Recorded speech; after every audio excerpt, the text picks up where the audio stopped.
Break के बाद एक बार फिर से आप सभी का स्वागत है। झारखंड में परीक्षा विवाद को लेकर छात्र आंदोलन लगातार तेज होता जा रहा है। आंदोलन के 23वें दिन प्रदर्शनकारी छात्रों ने मुख्यमंत्री हेमंत सोरेन को सीधी चेतावनी दी है कि अगर उनकी मांगों पर जल्द फैसला नहीं हुआ तो आंदोलन को और बड़ा किया जाएगा। छात्रों ने 24 जिलों में मुख्यमंत्री हेमंत सोरेन और राहुल गांधी के पुतले फूंकने का ऐलान किया है। साथ ही 20 अगस्त को मुख्यमंत्री आवास का घेराव की भी चेतावनी दी गई है। प्रदर्शनकारी छात्र झामुमो कांग्रेस पर मामले को लेकर राजनीति करने का आरोप लगा रहा है और मुख्यमंत्री सोरेन के इस्तीफे की मांग कर रहा है।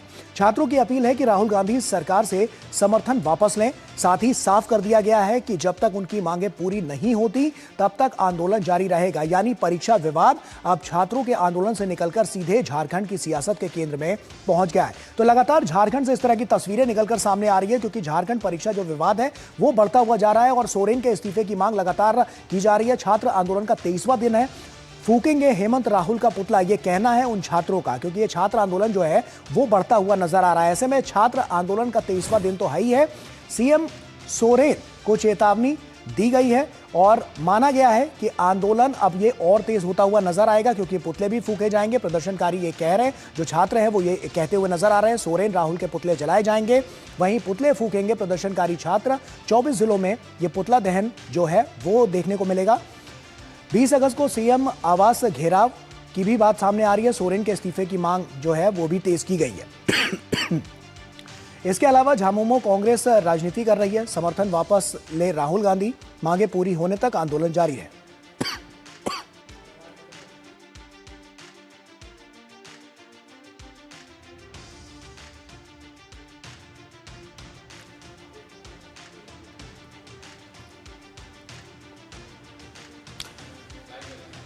तो छात्र आंदोलन का ये 23वां दिन है। साफ तौर पर तस्वीरें आपके सामने आप देख सकते हैं। लगातार ये जो आंदोलन है वो और बढ़ता हुआ नजर आ रहा है। ऐसे में क्या कुछ अब और चीजें हैं वो साफ तौर पर नजर आ रही हैं।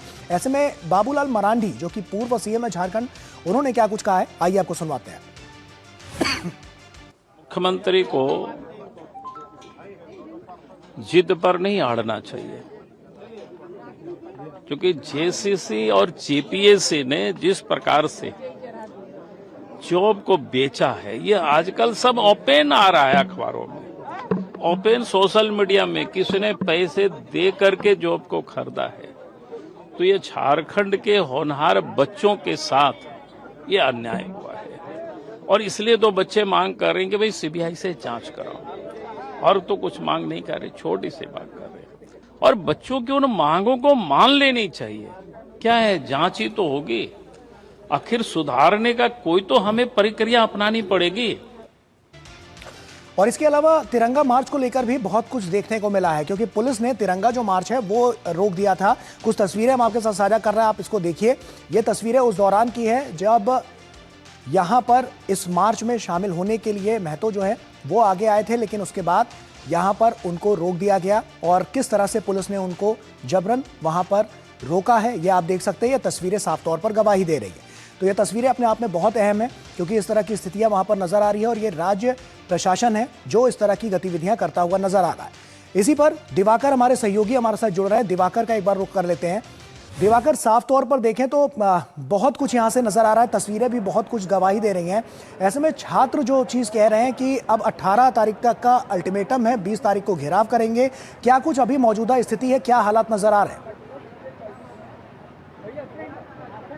देखिए, निश्चित तौर पर आंदोलन 23वें दिन में पहुंच गया है और अब तक इन छात्रों ने गांधीगिरी का सहारा लिया था। आप अगर पूरे बैक फ्लैश में चले जाएं तो आप पूरी तरीके से तस्वीरों को अगर देखें तो विधानसभा घेराव तक का जो बहुत ही प्रदर्शन किया गया छात्रों के द्वारा, उसमें भी छात्रों ने गुलाबगिरी और गांधीगिरी का प्रदर्शन किया। लेकिन अब इनके शब्द की सीमाएं टूट रही है, इनका जो पेशेंस था वो जवाब दे रहा है। इसी के बाद और कल जब तिरंगा यात्रा जब इन लोगों ने निकाला और उसके बाद जो अस्पताल में छात्र थे जो भूख हड़ताल पर चल रहे थे, चाहे देवेंद्र नाथ महतो चाहे दूसरे लोग, उन लोगों को अस्पताल से बाहर आने नहीं दिया गया। तो अब छात्रों का आक्रोश और उबाल अब निश्चित तौर पर दिख रहा है। वो बयानों में साफ तौर पर सामने निकलकर आने लगा है कि अब हम सिर्फ बापूगिरी और गांधीगिरी का सहारा नहीं लेंगे, अब हम चंद्रशेखर आजाद बनेंगे और भगत सिंह बनेंगे, ताकि सरकार को अगर गोली मारनी है तो वो हमें गोली मार दे। तो अब इस तरह की आर और पार की लड़ाई यहाँ पर साफ तौर पर दिख रही है। लेकिन सबसे चिंता की बात यह है कि सरकार की ओर से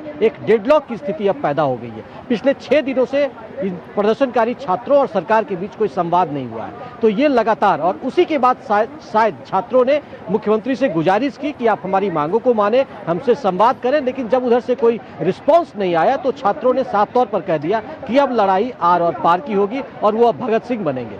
सीएम आवास का घेराव करेंगे और आज उन्होंने शाम में राज्य के सभी जिलों में जो जेपीएससी और जेएससीसी रिफॉर्म इन छात्रों ने बनाया है मंच, उस मंच के जरिए राहुल गांधी और सीएम हेमंत सोरेन का पुतला दहन का कार्यक्रम आज शाम में किया जाएगा। और उन्होंने कहा है कि ये छात्रों का जो आक्रोश है, उबाल है, वो निश्चित तौर पर आज शाम में देखने को मिलेगा। तो छात्र अब जो हम कह सकते हैं उनके पेशेंस की सीमा जवाब दे रही है और उसकी झलक अब ये दिखाने की कोशिश कर रहे हैं। और लगातार आप देखिए कि दोपहर होते होते ये जो जयपाल सिंह मुंडा स्टेडियम है, यहाँ की तस्वीरें बदल रही है। लगातार छात्रों का हुजूम अब यहाँ पहुंचना शुरू हो गया है और शाम होते होते यहाँ से जो फिरायलाल तक इन लोगों का मार्च हर रोज शाम में निकलता है। कभी ये कैंडल मार्च करते हैं, किसी दिन मसाल जुलूस निकालते हैं, तो किसी दिन तिरंगे का सहारा लेकर ये फिरायलाल तक पहुंचते हैं और वो संख्या 10,000 से 20,000 तक पहुंच जाती है। और उसी संख्या के जरिए आज छात्रों ने एक बार फिर अपील किया है, लोगों से आह्वान किया है कि सिर्फ ये छात्रों की लड़ाई नहीं रह गई है, अब उनके पेरेंट्स भी शामिल हो और समाज के दूसरे जो वर्ग के लोग हैं वो भी इसमें योगदान दें ताकि सरकार तक अपनी आवाज को वो पहुंचा सके। चलिए, बहुत बहुत शुक्रिया दिवाकर, आप नजर बनाकर रखिए, हम आगे भी और भी बुलेटिन्स में आपसे अपडेट लेते रहेंगे। बहरहाल आपका बहुत बहुत शुक्रिया। अगली खबर का रुख करते हैं। दिल्ली